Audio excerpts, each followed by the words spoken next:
When analysing qualitative data collected through focus groups, there are some extra opportunities available to you and some extra types of analysis that are not available when analysing interviews. I suggest that analysis of focus group data can take place initially at least at 3 levels. There can be an analysis of all the comments made by one particular individual on a subject. There can be an analysis of the discussions of all group members on a particular topic. And there can be analysis of the manner in which people interact with each other. To take first the analysis of an individual's contribution, by going through the transcript of the focus group, you should be able to identify everything that an individual said on a particular topic.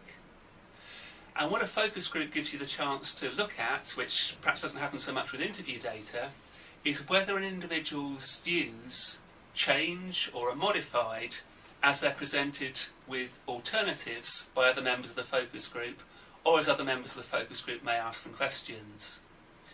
And so this may give you an indication of how strongly an individual holds their views.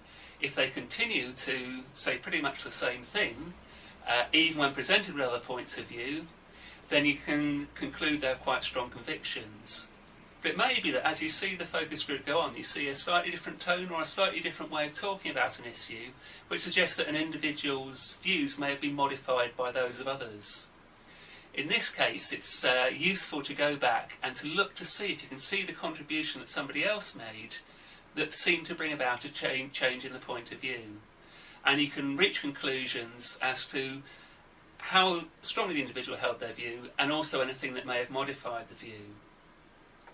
At the level of the group, focus groups are very good for showing you where there are shared understandings and where there are common values. The only thing you have to watch for here is the person who doesn't make a contribution. Should they be assumed to also share those common views or those common values?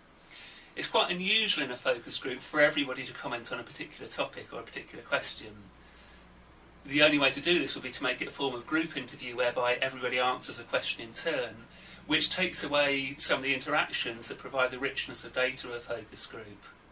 But the disadvantage of this is, as I say, the question about the person who hasn't contributed. Do they support the consensus, or are they holding another view but just not wanting to express it because they can see that other people disagree with them? So this is a challenge for a researcher, and I can't offer any definitive answer except to say be cautious when you're assuming an argument there's a consensus. Finally, group interactions can tell you something about the nature of the relationships in the group. This is quite often evident when people disagree with each other. How people disagree with each other tells you something about the nature of the relationships between them. If people are very blunt in their disagreement, this may reflect the fact that the group don't get on particularly well together, or it may actually reflect the opposite. It may be that people feel comfortable that they can express their views very forthrightly and that there won't be any bad feeling or long-term consequences. And again, this is a challenge for the researcher to try to establish which of those two is true. If, on the other hand, people are more cautious about disagreeing with each other, is this because they're having consideration for each other's feelings?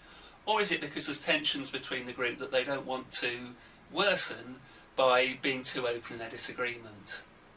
So that raises more questions than answers, but I hope it demonstrates a little bit of the richness of data and the range of issues that need to be considered when analysing focus group transcripts.